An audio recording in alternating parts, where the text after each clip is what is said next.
अस्सलाम वालेकुम स्टूडेंट्स। आज हम देखेंगे हमारा जो बेंडिंग बिहेवियर हम चेक कर रहे थे। आज हम उसकी कैलकुलेशन और प्रोसीजर को देखेंगे। तो सबसे पहले हम देख लेते हैं कि प्रोसीजर हमने इसको एक्सपेरिमेंट को परफॉर्म किस तरह से करना है। उसके लिए ये हमारे पास ऑपरेटर्स है जिसके ऊपर हमने ये एक्सपेरिमेंट परफॉर्म कर रहे हैं। आपने जी सेक्शन जो है उसको अरेंजमेंट 1 के अंदर हमने इस तरह से अरेंज कर लिया कि जो आपका वर्टिकल जो पोर्शन है उसका वो बिल्कुल वर्टिकल है, उसको प्रिंसिपल एक्सिस पे हमने रोटेट नहीं किया, बिल्कुल वर्टिकल हमने प्लेस किया। तो जी सेक्शन को हमने अरेंजमेंट 1 के अंदर इस तरह से अरेंज कर लिया और इस तरह से हमने डिफ्लेक्शन डाल के जी इसके ऊपर अटैच कर लें। तो सबसे पहले हमने ये करना है कि जी सेक्शन की डायमेंशन हमने नोट कर लेनी वर्नियर कैलिपर से। उसके बाद हमने ये अरेंजमेंट बना लिया। उसके बाद यहाँ पे हमने लोड अप्लाई करना है। हमने 0 kg के ऊपर, 10 kg के ऊपर, 20 kg के ऊपर, 30 kg के ऊपर, इस तरह मुख्तलिफ हमें लोड इंक्रीमेंट्स कर लेने। और हर लोड इंक्रीमेंट के ऊपर हमने डिफ्लेक्शन डायल गेज और जो आपकी ये वर्टिकल डिफ्लेक्शन डायल गेज है इसकी वैल्यू और हॉरिजॉन्टल डिफ्लेक्शन डायल गेज, इन दोनों की वैल्यूज आपके पास आ जाएंगी। तो इस तरह से आपका अरेंजमेंट नंबर 1 के ऊपर एक्सपेरिमेंट कंप्लीट हो जाएगा। फिर अरेंजमेंट नंबर 2 के ऊपर हम इसको यहाँ से प्रिंसिपल एक्सिस के ऊपर रोटेट कर लेंगे। ये कंप्लीट सेक्शन जो है आपका प्रिंसिपल एक्सिस पे रोटेट हो जाएगा। यहाँ पे हमारे पास पॉइंटर लगा हुआ है जिससे हम अपने कैलकुलेटेड एंगल के ऊपर इसको रोटेट कर सकते हैं। तो जब आप इसको प्रिंसिपल एक्सिस पे रोटेट कर लेंगे उसके बाद फिर वही 3 लोड इंक्रीमेंट्स हम करेंगे, 10 kg, 20 kg, 30 kg, और फिर हम वर्टिकल डिफ्लेक्शन डायल गेज और हॉरिजॉन्टल डिफ्लेक्शन डायल गेज की वैल्यू नोट करेंगे। तो इस तरह से ये एक्सपेरिमेंट जो आपका प्रोसीजर है उसका वो इस तरह से रहेगा। उसको देख लेते हैं कि अब हम कैलकुलेट इसमें से किस तरह से करेंगे, रिजल्ट्स हमारे कैसे आएंगे। तो आई जी जो है वो ऑलरेडी आप कैलकुलेट कर चुके हैं। ये सेक्शन की प्रॉपर्टी है आई वाई भी और आई जी वाई, ये हम पहले देख चुके हैं कि यहाँ से हमारे पास आई जी वाई किस तरह से आएगा। तो आई वाई, आई जी वाई और आई जी जो है ना, ये आप कैलकुलेट कर लेंगे। ये सारे सेक्शन की प्रॉपर्टीज हैं, ये सिंपल मूवमेंट ऑफ इनर्शिया है। और ये आप जो आई जी है, आई वाई है, अगर इसको मैं थोड़ा एक्सप्लेन करूँ तो ये बाय पार्ट्स आपने movement of inertia find out करना है, पहले सेक्शन का, दूसरे सेक्शन का, तीसरे सेक्शन का, इसी तरह आई वाई का। तो आपने बाय पार्ट जो मूवमेंट ऑफ इनर्शिया हम फाइंड आउट करते हैं उस तरीके से आई जी आई वाई फाइंड आउट कर लेना और फिर उसके बाद आई जी वाई फाइंड आउट कर लेना इस फॉर्मूले से। उसके बाद हम यहाँ पे आ जाते हैं। तो हमारा ये पहला टेबल है, इसके अंदर हमने जो हमारी एक्सपेरिमेंटल डिफ्लेक्शन है उनको नोट किस तरह से करना है। हमने डिफ्लेक्शन तो मेजर कर ली लेकिन उनको नोट हमने सिस्टमेटिकली करना है कि आपके पास यहाँ पे 0 kg है, उसके बाद आपने 10 kg लोड अप्लाई किया, 20 kg किया, 30 kg किया। उसके बाद हमने क्या किया कि आपके पास यहाँ पे हॉरिजॉन्टल डिफ्लेक्शन डायल गेज की वैल्यू आएगी। हमने पहले देखा कि जब हम 0 के ऊपर हमने कोई लोड नहीं अप्लाई किया हुआ था तो हमारी सपोज हॉरिजॉन्टल डायल गेज की वैल्यू 100 थी। उसके बाद जब हमने 10 kg लोड अप्लाई किया तो इसकी वैल्यू जो है 110 हो गई, सॉरी 110 हो गई। उसके बाद इसकी 115 हो गई, ठीक है। उसके बाद ये आपकी वैल्यू चेंज होके 124 हो गई या 122 हो गई, इस तरह से आपकी वैल्यू सपोजिटली चेंज हुई। तो उसके अंदर हमने करना ये है कि हम पहले 0 से ऊपर लेके हमने 10 kg जब लोड अप्लाई किया या 10 न्यूटन हमने लोड अप्लाई किया तो हमारी वैल्यू 100 से लेके 110 पे गई। तो हमने यहाँ पे 110 नोट कर लिया। फिर हमने उसके अंदर 10 kg और ऐड किया तो ये 115 पे गई, हमने 115 यहाँ पे नोट कर लिया। और फिर इसी तरह इंक्रीज हुई 30 kg के ऊपर 122 आप कह लें, तो वो यहाँ पे हमने नोट कर ली। अब 122 के ऊपर दोबारा से हमने अनलोडिंग करनी है और फिर से वो डिफ्लेक्शन नोट करनी है ताकि हमारे पास एवरेज वैल्यूज आ जाएं। तो हम यहाँ पे तो हमारे कुछ अनलोड नहीं कर रहे हैं क्योंकि 30 kg टोटल लोड है, तो हमारे पास सेम वैल्यू आ गई। लेकिन जैसे ही हमने इसको 10 kg हमने इसके अंदर से रिमूव किया तो उसके बाद हमारी 20 kg लोड वापस आ गया। तो हमने देखा कि वहाँ पे वैल्यू जो है वो 117 आ रही थी या 115 आ रही थी, जो भी, तो वो हमने यहाँ पे नोट कर ली। इसी तरह हमारे पास यहाँ पे जो वैल्यू पहले 110 आई है, एक्चुअल में वो वहाँ पे 109 आ गई है या 108 आ गई है, तो हमने वो नोट कर ली, ठीक है। अब उसके बाद यहाँ पे हम 0 के ऊपर आए तो हमारी जो वैल्यू एक्चुअली 100 आ रही थी, आमतौर पे वो 100 ही आएगी वापस, वो उसी वैल्यू पे चेंज होगी। लेकिन इस केस के अंदर हमारे पास वैल्यू जो है वो चेंज होके सपोज कर लेते हैं कि 98 आ गई।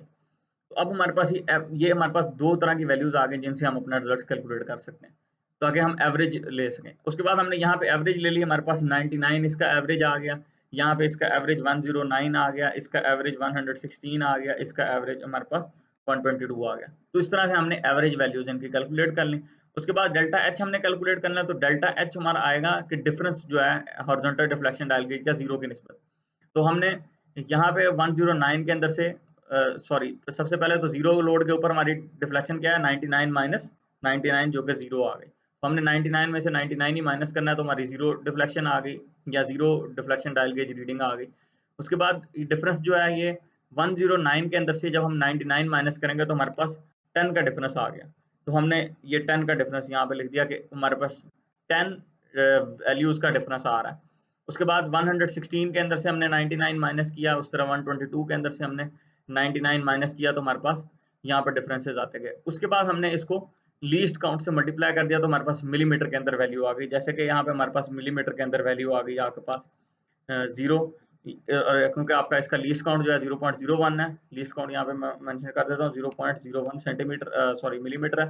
तो आपके पास यहाँ पे जो 10 जो आपकी वैल्यू है 10 डिवीजन जो चेंज हुई है, 10 डिवीजन जो वैल्यू चेंज हुई है, इसका मतलब है कि आपकी चेंज जो है 0.1 मिलीमीटर की आई है। ठीक है, हमने सिंपली इसको मल्टीप्लाई कर दिया। तो इस तरह से हमारे पास ये हॉरिजॉन्टल जो है ना वो वैल्यूज़ जो है ना वो कंप्लीट हो जाएंगे। तो हम इस तरह से उनके रिजल्ट्स हम फाइंड आउट कर लेंगे। यहाँ पे वैल्यू हमारे पास 17 आ जाएगी, यहाँ पे 21 आ जाएगी। इस तरह ही अगर मैं इसको लिखूँ तो 0.17 0.21, तो इस तरह से हमारे पास ये वैल्यूज चेंज होंगी। तो ये आपका हॉरिजॉन्टल एक्सपेरिमेंटल जो है ना वो वैल्यूज जो है ना वो इस तरह से हम टेबल में फिल करेंगे ताकि हमारी वैल्यूज जो है सिस्टमेटिक रहें। इसी तरह वर्टिकल डायल गेज की वैल्यूज हम नोट करेंगे, वो हम आमतौर पे हॉरिजॉन्टल से थोड़ा डिफरेंट पे सेट कर लेते हैं। 200 पे हमने सेट कर लिया, उसके बाद हमने ये एक्सपेरिमेंट परफॉर्म किया। इसी तरह लोडिंग के लिए, फिर अनलोडिंग के लिए हमने उसकी पे वैल्यूज फाइंड आउट की, एवरेज लिया, उसका डिफरेंस लिया और फिर हमने उसको लीस्ट काउंट से मल्टीप्लाई कर दिया, तो हमारे पास ये वैल्यूज आ गई।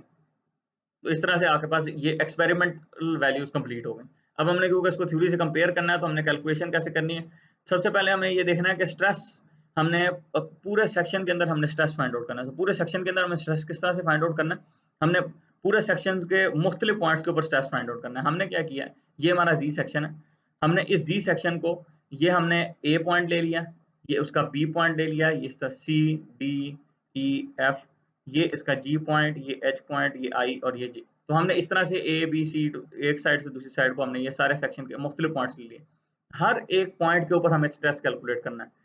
जब हम हर पॉइंट के ऊपर स्ट्रेस कैलकुलेट कर लेंगे तो हमारी स्ट्रेस डिस्ट्रीब्यूशन डायग्राम खुद ब खुद बन जाएगी। तो हमने क्या किया इसके अंदर, वापस हम आते हैं, हमने ए पॉइंट का वाई डिस्टेंस और ए पॉइंट का जी डिस्टेंस हमने फाइंड आउट कर लिया। तो हमारे पास ये जब सेक्शन है तो हमने क्या किया कि इसका यहाँ से अगर अगर हम न्यूट्रल एक्सिस यहाँ पे रख लेते हैं या यहाँ पे रख लेते हैं, वो आपकी मर्जी है।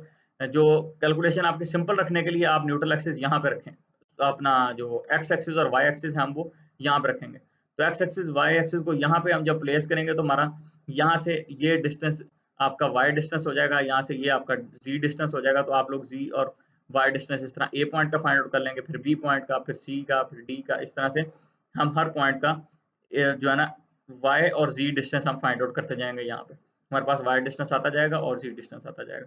ये सिंपल उन पॉइंट्स का डिस्टेंस आ गया इस अरेंजमेंट के अंदर, इस अरेंजमेंट में।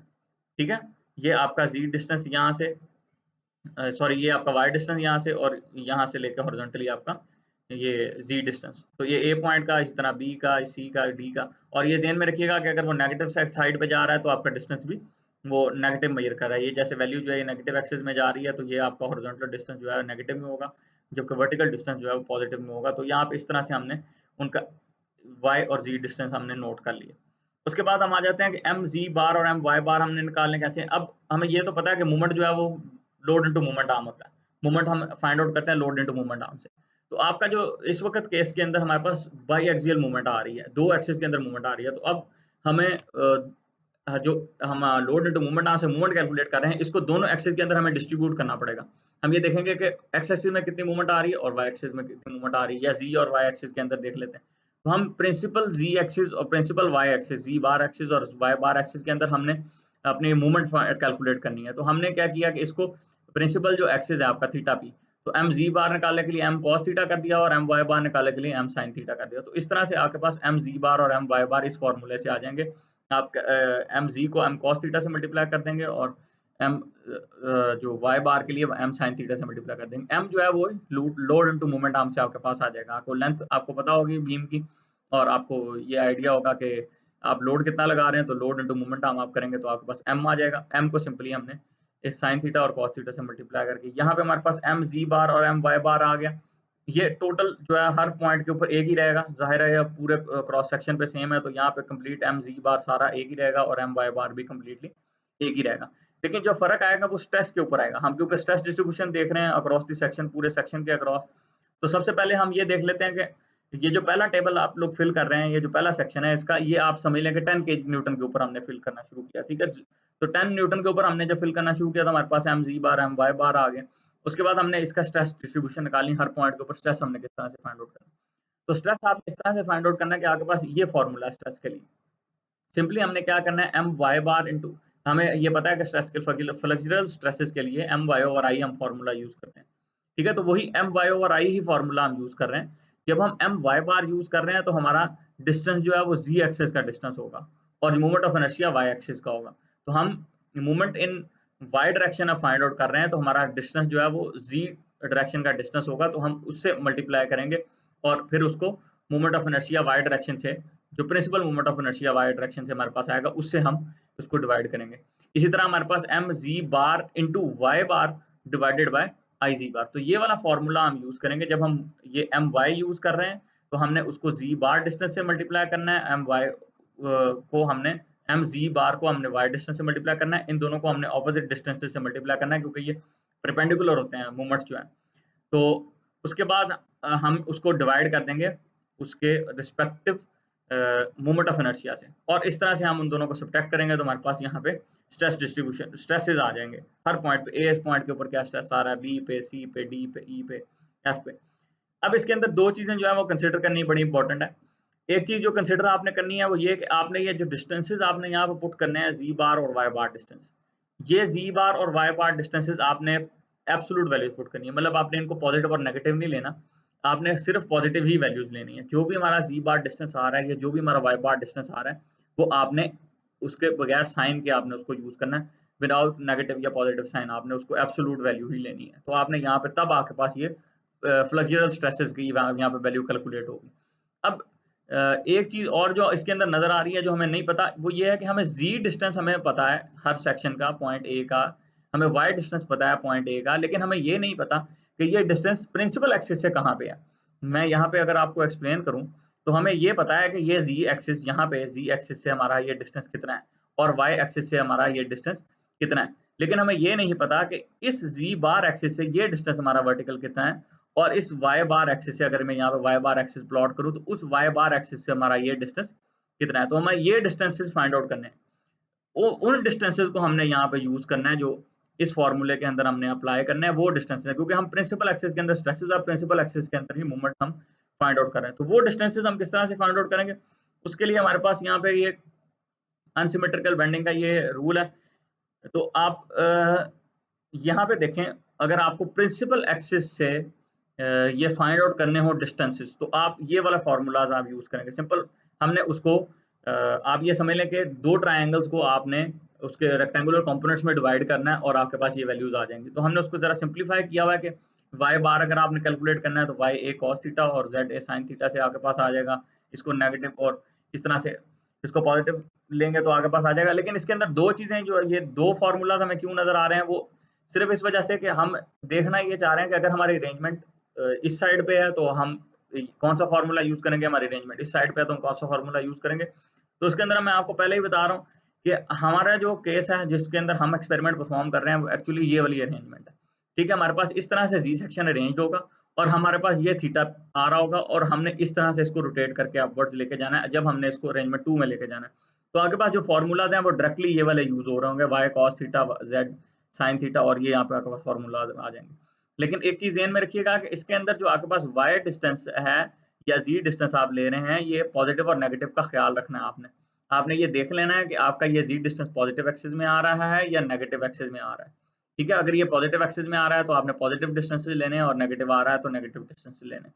इसके लिए एक और चीज आप देख लीजिएगा कि वाई ए डिस्टेंस अगर हम देख रहे हैं तो हम जेड और वाई एक्सिस को देख रहे हैं, ठीक है? और अगर हम ना के इस जी बार और वाई बार एक्सिस को नहीं देख रहे, हम जी एक्सिस और वाई एक्सिस के रिस्पेक्टिव कोऑर्डिनेट्स में डिवाइड करके आपके डिस्टेंसेस पॉजिटिव या नेगेटिव लेंगे।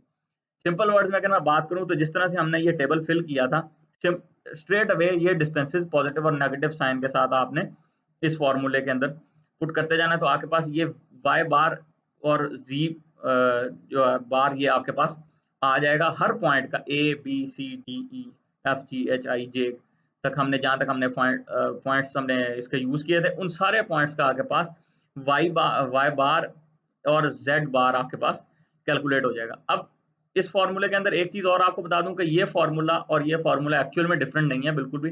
सिर्फ़ फ़र्क ये है कि जब आप इस साइड से रोटेट करके इस साइड पे जाएँगे तो आपका पॉज़िटिव नेगेटिव के अंदर चेंज आ जाएगा। इस वजह से ये फ़ॉर्मूला आपको अलग से बताया गया कि अगर हम इस साइड से नोट करेंगे तो वैल्यू आपके पास फ़ॉर्मूला थोड़ा चेंज हो जाएगा। एक्चुअल में वो चेंज नहीं हो रहा, सिर्फ़ वो पॉज़िटिव और नेगेटिव डिस्टेंसेस का आप ख़्याल रखेंगे। आप सिंपल ये फ़ॉर्मूला ही ज़हन में रखें और पॉज़िटिव और नेगेटिव डिस्टेंसेस का ख़्याल रखेंगे तो आपका ये हर तरह से फाइंड आउट हो जाएगा। उसके अलावा वही बात यहाँ पे दोबारा से मेंशन की हुई है कि ज़ेड और वाई की वैल्यूज़ जो हैं आपने वो कोऑर्डिनेट्स के साइन के साथ यूज़ करनी है इस फ़ॉर्मूले में। लेकिन जो फ्लेक्सर इक्वेशन है उसके अंदर आपने ब एब्सोल्यूट वैल्यूज़ यूज़ करनी है। तो फ्लेक्सर इक्वेशन में एब्सोल्यूट वैल्यू यूज़ करनी है और इन फ़ॉर्मूलाज़ के अंदर आपने पॉज़िटिव और नेगेटिव साइन के साथ वैल्यू यूज़ करनी है। अब आपके पास यहाँ पे हमारी कैलकुलेशन तकरीबन कंप्लीट हो गई। हमने यहाँ पे ये Z bar distances, Y bar distance इन सबके फाइंड आउट कर लिया रिस्पेक्टिवली और हमने यहाँ पे वैल्यूज़ पुट की, तो हमारे पास ये ये स्ट्रेसेस आ गए यहाँ पे। इसी तरह हमने 20 न्यूटन लोड के ऊपर हमने यही किया, 20 न्यूटन लोड के ऊपर हमने mg फाइंड आउट किया, वो यहाँ पे आ गया। इसी तरह वाई फाइंड आउट किया, वो यहाँ आ गया। उसके बाद हमने उसके स्ट्रेसेस फाइंड आउट कर लिए इस फॉर्मूले का यूज़ करते हुए, तो हमारे पास ये स्ट्रेस डिस्ट्रीब्यूशन आ गई। तो ये आपका पूरा टेबल फिल हो गया 20 के ऊपर भी और इसी तरह 30 के ऊपर भी। उसके बाद हम आ जाते हैं कि हमने थ्योरेटिकल डिफ्लेक्शंस किस तरह से फाइंड आउट करनी है, क्योंकि हम डिफ्लेक्शन को कंपेयर कर रहे हैं तो हमें ये देखना चाहिए कि हम थ्योरेटिकल डिफ्लेक्शन हमने किस तरह से फाइंड आउट। तो थ्योरेटिकल डिफ्लेक्शन के लिए हमने ये करना है कि हमारे पास डेल्टा वी वर्टिकल डिफ्लेक्शन और डेल्टा एच हमारे पास हॉरिजॉन्टल डिफ्लेक्शन है। हम अरेंजमेंट 1 के अंदर बात कर रहे हैं। अरेंजमेंट 1 के अंदर हमारे पास यहाँ पे हमारे पास एक वर्टिकल डिफ्लेक्शन आ रही है, एक हॉरिजॉन्टल डिफ्लेक्शन आ रही है। उसके अलावा एक प्रिंसिपल जी एक्सिस के अंदर, जी बार एक्सिस के अंदर हमारे पास एक डिफ्लेक्शन आएगी। अगर हम उसको इन्हीं दो डिफ्लेक्शन को इन कंपोनेंट्स में रिजॉल्व कर लें तो जी बार एक्सिस में हमारे पास एक डिफ्लेक्शन आएगी और इसी तरह वाई बार एक्सिस में हमारे पास एक डिफ्लेक्शन आएगी। तो इस तरह से जी बार और वाई बार एक्सिस में हमारे पास ये 4 तरह की डिफ्लेक्शन हम एक ही उसके बाई एक्सियल बेंडिंग के अंदर देख सकते हैं। तो ये डिफ्लेक्शन हमने फाइंड आउट किस तरह से करनी है, सिंपली हमें ये पता है कि डिफ्लेक्शन फाइंड आउट करने का तरीका होता है PL³/3EI। कैंटिलीवर बीम के अंदर पॉइंट लोड के ऊपर डिफ्लेक्शन फाइंड आउट करने के लिए हमें ये पता है कि फॉर्मूला PL³/3EI है। ठीक है, अब फर्क सिर्फ ये है कि आपने आई कौन सा यूज करना है। अगर आप Y vertical deflection find out कर रहे हैं तो आपने आई वाई पुट किया तो आपके पास ये वाली डिफ्लेक्शन आ गई। आपने आई जी पुट किया तो आपके पास हॉरिजॉन्टल डिफ्लेक्शन आ गई जब आप अरेंजमेंट 1 में। उसके बाद आपने प्रिंसिपल जो मोमेंट ऑफ इनर्शिया वो फाइंड आउट किया हुआ है, वो आपने आई वाई बार पुट किया तो आपके पास ये प्रिंसिपल वाई एक्सिस के अंदर डिफ्लेक्शन आ गई और इसी तरह प्रिंसिपल जेड एक्सिस के अंदर आपके पास डिफ्लेक्शन आ गई। तो इस तरह से आपके पास चारों डिफ्लेक्शन यहाँ पे आ गई, delta V, delta H, delta Y bar और डेल्टा जी बार। अब हमें रिजल्टेंट निकालना है कि अगर डेल्टा वी इतना है, डेल्टा एच इतना है, तो टोटल डिफ्लेक्शन कितनी आ रही है। तो रिजल्टेंट हमारे पास यहाँ से आ जाएगा पाइथागोरस थ्योरम से r² = h² + v²। हमने सिंपली इन दोनों डिफ्लेक्शंस का स्क्वायर लेके ऐड करके उनको अंडर रूट लिया तो हमारे पास यहाँ पे ये डिफ्लेक्शन आ जाएगा। सॉरी, ये फॉर्मूले में थोड़ी गलती है, ये इस तरह से आएगा आपके पास। ये जो सिंपल ये 2 दफ़ा स्क्वायर नहीं होगा, पाइथागोरस थ्योरम हमने सिंपली यूज़ किया तो हमारे पास ये डिफ्लेक्शन रिजल्टेंट आ गया। उसके बाद हमने एंगल निकालना है कि हमारा न्यूट्रल एक्सिस का एंगल, जहाँ पे आपका ना कंप्रेशन है ना टेंशन है, आपके पास न्यूट्रल एक्सिस का एंगल कैसे आएगा। तो न्यूट्रल एक्सिस का एंगल आपके पास हमें पता है कि हॉरिजॉन्टल अगर किसी उसका एक्स कंपोनेंट है तो वो रिजल्टेंट का cos थीटा लेने से हमें एक्स कंपोनेंट मिल जाता है किसी फोर्स का। ठीक है, तो उसी तरह हमने r cos फाई हमने यहाँ पे किया तो हमारे पास ये फाई आ गया। ये फाई वो एंगल है, वो जो न्यूट्रल एक्सिस का एंगल है। ये देखिए हमारे पास यहाँ पे ये जी एक्सिस है, ये वाई एक्सिस है, उसके साथ हमारे पास एक जो है ना प्रिंसिपल एक्सिस है, जी बार एक्सिस जो प्रिंसिपल एक्सिस है। उसके अलावा हमारे पास एक न्यूट्रल एक्सिस भी है। ये न्यूट्रल एक्सिस ये वो एक्सिस है जिसके अपर साइड के ऊपर कंप्लीटली टेंशन होगी या कंप्रेशन होगी। मतलब एक एक चीज अप साइड पे होगी, दूसरी डाउन साइड पे होगी। अगर इस साइड पे टोटली कंप्रेशन है तो इस साइड पे टोटली टेंशन होगी। अगर इस साइड पे टोटली टेंशन कंप्रेशन है तो इस तरफ कंप्लीटली टेंशन होगी। तो ये न्यूट्रल एक्सिस जो है ना, ये इसको डिवाइड करेगा, जहाँ पे ना कंप्रेशन होगी ना टेंशन होगी, बिल्कुल जीरो होगी वैल्यू, ये वो न्यूट्रल एक्सिस है। तो ये जो एंगल फाई है ये इस न्यूट्रल एक्सिस का एंगल है। ठीक है, तो यहाँ से आपके पास न्यूट्रल एक्सिस का एंगल आ जाएगा और ये थीटा पी जो है हम ये ऑलरेडी फाइंड आउट कर चुके हैं। उसके बाद हमें ये देखना है कि इस न्यूट्रल एक्सिस का डिफरेंस कितना है एंगल का हमारे प्रिंसिपल एक्सिस से। तो हमारे पास सिंपली क्या आ जाएगा कि हमारे पास ये जो थीटा पी से हम माइनस करेंगे तो हमारे पास ये एंगल आ जाएगा जो हमारा डिफरेंस है एंगल का। ठीक है, तो ये हमारे पास 5 बार आ जाएगा। यहाँ पे हम इस तरह से 5 बार कैलकुलेट कर लेंगे और ये वही लोड जो आपने पहले यूज़ किए थे वही आपने पी वैल्यूज़ यहाँ पे यूज़ करनी है, ये मैं मेंशन करना भूल गया। तो पी वैल्यूज़ आपकी सारी इन लोड से आ रही होंगी, तो इस तरह से ये टेबल भी फिल हो जाएगा। तो इस तरह से आपकी जो एक्सपेरिमेंट है अरेंजमेंट 1 के अंदर वो कंप्लीट हो जाएगा। उसके बाद हम अरेंजमेंट 2 के अंदर इसको क्या करेंगे कि हम इसको रोटेट करेंगे। हम इसको प्रिंसिपल एक्सिस के ऊपर रोटेट कर देंगे अपने बीम को, और फिर हम यहाँ पे अगर मैं इसको आपको दिखाऊं तो हमने यहाँ पे इसको देखा था कि हमने ये किया कि हमने इसको प्रिंसिपल एक्सिस के ऊपर रोटेट कर लिया। उसके बाद प्रिंसिपल एक्सिस के ऊपर रोटेट करने के बाद यहाँ पे हमने ये प्रिंसिपल एक्सिस पे इसको हमने रोटेट करना है। उसके बाद हमने इसको रोटेट करने के बाद इसके ऊपर जब लोड अप्लाई किया तो वो लोड हमारे पास यहाँ पे आपके पास जी बार एक्सिस के अंदर डिफ्लेक्शन और वाई बार एक्सिस। हमने इस अरेंजमेंट के अंदर ये किया कि इस अरेंजमेंट में हमारे पास थीटा पी आ गया। थीटा पी जो है वो हमारे पास प्रिंसिपल एक्सिस का एंगल है, उसके ऊपर हमने रोटेट कर दिया इसको, तो हमने इसके ऊपर लोड अप्लाई किया और हमने जो वर्टिकल डिफ्लेक्शन फाइंड आउट कर रहे हैं वो सॉरी जो हॉरिजॉन्टल डिफ्लेक्शन हम फाइंड आउट कर रहे हैं वो जी बार के अंदर आपके पास डायरेक्टली आ रही है, वही आपकी हॉरिजॉन्टल डिफ्लेक्शन है। इसी तरह जो आप वर्टिकल डिफ्लेक्शन फाइंड आउट कर रहे हैं वो वर्टिकल डिफ्लेक्शन आपकी डायरेक्टली जो है वो वाई बार एक्सिस के अंदर आ रही है। अगर दोबारा से मैं इसको देखूं तो ये अगर हम इसको रोटेट भी कर देंगे तो हमारे पास उसके बाद ये डिफ्लेक्शन जो है वो हॉरिजॉन्टल और वर्टिकल वो आपके प्रिंसिपल एक्सिस के अंदर जो डिफ्लेक्शन है वो आना शुरू हो जाएंगे सिंपली। उसी तरह वही 3 लोड इंक्रीमेंट्स हमने किए। ठीक है, उन 3 लोड इंक्रीमेंट्स के बाद हमने क्या किया कि हॉरिजॉन्टल डायल गेज की वैल्यूज हमने नोट कर ली। इसी तरह जो जिस तरह हमने पहले टेबल फिल किया, जीरो के ऊपर वही वैल्यू हमने फिल की, लोडिंग के ऊपर और फिर अनलोडिंग के ऊपर, फिर एवरेज लिया, फिर उनका डिफरेंस लिया और फिर उसको लीस्ट काउंट से मल्टीप्लाई किया। इसी तरह हमने वर्टिकल डिफ्लेक्शन डायल गेज की वैल्यूज नोट कर ली। उसके बाद हमने क्या किया कि हमने ये टेबल फिल करना है, तो हमारे पास वही जी बार और वाई बार हमारे पास मौजूद है। हमने यहाँ से जी बार और वाई बार हमने पहले फाइंड आउट कर लिए थे। ये जी बार और वाई बार सेम रहने हैं, इनमें कोई चेंज नहीं आनी। ठीक है, तो ये जी बार और वाई बार जो है आपने वो वही यूज करने हैं जो आपने पहले यूज कर लिए, और यहाँ पे आपके पास वही डिस्टेंसेस यहाँ पे आ गए। अब हमें एम जी बार और एम वाई बार निकालना है। एम जी बार इसके अंदर डायरेक्टली हमारे पास आ रहा है, और हम अगर इस अरेंजमेंट के ऊपर हम लोड अप्लाई कर रहे हैं तो हमारा जो डायरेक्टली जो आ रही है डिफ्लेक्शन वो जी एक्सिस के अंदर ही आ रही है। ठीक है, तो जो भी आपका मूवमेंट आ रहा है लोड इनटू मूवमेंट आर्म वो आपका एम जी बार है। ठीक है, लोड इनटू मूवमेंट आर्म से आपका एम जी बार आ जाएगा, जबकि वाई बार एक्सिस के अंदर कोई रोटेशन नहीं आ रही, क्योंकि प्रिंसिपल एक्सिस के अंदर है तो इसके कोई बाई एक्सियल बेंडिंग नहीं आ रही होगी, सिर्फ एक एक्सिस में बेंडिंग आ रही होगी। तो आपके पास एम वाई मूवमेंट पे जो है ना वो दूसरी साइड पे वो भी जीरो होगा। ठीक है, तो आपके पास यहाँ पे मूवमेंट की वैल्यूज आ जाएंगी, जबकि यहाँ पे मूवमेंट की वैल्यूज जीरो आएंगी। उसके बाद हमने सिंपली वो formula M Y over I use कर लिया, जिसके अंदर हमारे पास एक ही मूवमेंट है, तो इसका एम वाई ओवर आई हमने मल्टीप्लाई करके यहाँ पे हमने स्ट्रेसेस निकाल लिए। तो हमारे पास हर पॉइंट के ऊपर स्ट्रेस डिस्ट्रीब्यूशन आ गई।